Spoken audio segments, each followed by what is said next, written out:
Hey, it's Chris Bowling. It's Chris Byer. We are going to be talking about preventative care today, That's a aren't we? big topic now in 2022. We have seen so many of our clients have employees and their families go through major health scares. I'm sorry, not just scares, I should say claims, major health conditions that probably should have been caught in 2019, 20, and 21. And they didn't have their preventative screening. They didn't get in for that routine colonoscopy or mammogram. They weren't getting their blood pressure checks. They weren't getting what they needed for diabetic treatment. And it's now escalated into something significant. And you and I spend a lot of our time helping our clients keep their healthcare costs in line. But at this point, so many of these, it's hard to hear these stories because it's beyond the cost of the care, which is important to the health plan. It's now your employee and their family they're struggling right now because they should have been in earlier. And that fallout, I think, continues on. I mean, you've seen that within so many examples that this is now progressed. What were you seeing that you were just talking about the other day? Yeah. So I was on a conference call with a company that's kind of like Cologuard, and the reason I was interested in it is my own experience. So I'm a year behind getting my colonoscopy. Why? It's impossible to get in. Right.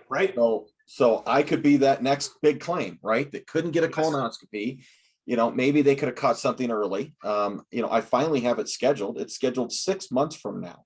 Wow. So you'll be a year and a half past due. I will be a year and a half past. That's scary. And again, I hate to blame everything on COVID, but this is COVID related. So, that's why I was on this call is just to determine if this is what the country's experiencing. And of course, right now we're in a massive COVID outbreak. Could somebody get something like a Cologuard to at least determine, because if I have cancer or that test is saying I have cancer, I will move up the list. Right now it's just preventative. Yeah. So yeah, it's extremely affordable. I was surprised on the cost. I mean, I was expecting it would be $300 to $500 and it's nowhere near that. So, sorry, but if you get yours scheduled, that's preventative. If most employer plans have ACA preventative care in place, so you go in for that preventative colonoscopy and they find something. We've seen now employees say, you know what, I don't want to spend my $3,000 deductible in order to now have that procedure done. And so do they come back and do they get it caught? What have we seen that's been affixed to that for employees that are worried about their costs? You bet. So, obviously self-funded employers have the ability to tweak their plan design, right? It is to say, hey, regardless, I want colonoscopies covered. Doesn't matter if it's preventative or if it's diagnostic. We identified, and it was through a $500,000 colon cancer claim, is that, we were talking to the person and I'm like, so did you not get any colonoscopies? Like, well, I got my first one, but they found something and you know what, I wasn't going to spend $3,000 for another one. Okay. Well, now you just cost 500,000. And again, let's set the cost aside. Now you are going through significant colon cancer, significant care, that is not pleasant for you. It's not pleasant for your family. So one of the things, Chris, that we identified when we were building our private network, the VIP network, we immediately said, how do we encourage our self-funded employers that no matter what that colonoscopy is for, it is zero cost? Yes. Because if you can avoid one colon cancer claim, what you just paid for will pay for that for all your claims running through the VIP network for the next 10 years, And that's the whole key behind that, is giving an employee the choice of usually going to the provider they would have gone to. There's not 15 different, gastro organizations in each of these communities, but here's the one that's there. It's a bundled price. If you go in and you schedule through this network, it's no cost because it's preventative, but then the next one and the next one and the surgery and those things following, we waive that employee's cost share. So they're more likely to get that procedure done. Yeah. So, the lesson learned, people, is when you're 49 and a half, start calling now and get it scheduled, because you're going to be amazed. Hopefully this will get better, but I unfortunately procrastinated it, and then when I did call, I was like, holy cow, I can't get it for 6 months. So I know I had to go in and get my, annual skin cancer screening. I have that luxury of having skin that just loves to have issues. And, it's something that I've, had those screenings since I was a little kid and had stuff removed. And it was hard to get on that schedule again during COVID. I missed 2 years, and wouldn't you know, I go back in, nothing cancerous, but something more that has to be removed.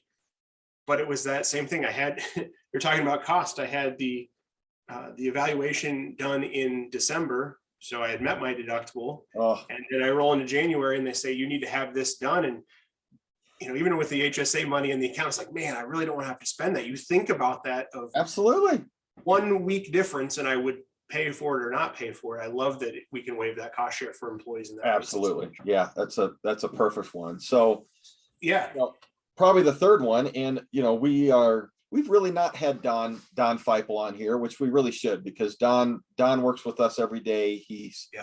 And he is a brainiac when it comes to claims and claim evaluation. And, but his wife is, really told us a great story. So she works at a health system, she's, doing 3D mammograms.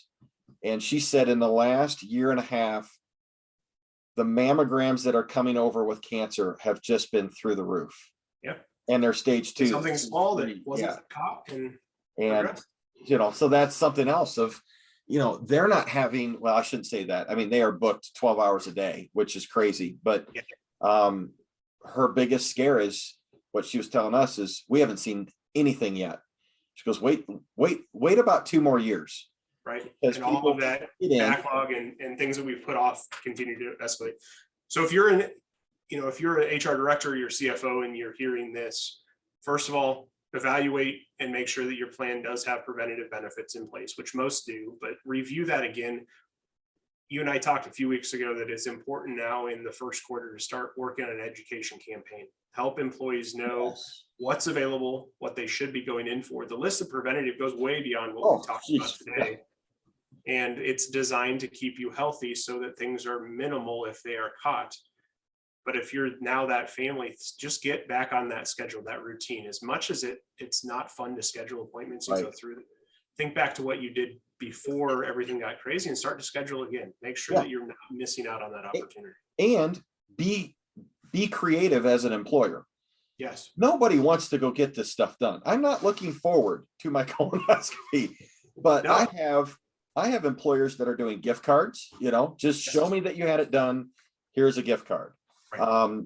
I have one employer saying, if you have this done, I'm going to give you 2 more hours of time off.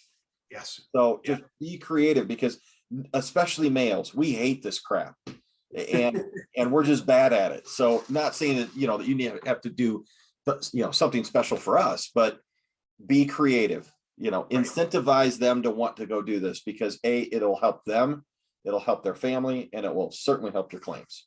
Absolutely. Good to talk with you, Chris. I see the puppies are stirring behind. I'll go ahead and let you attend to them. But appreciate it. All right. Thanks, everyone. Thanks, Chris. We'll see you.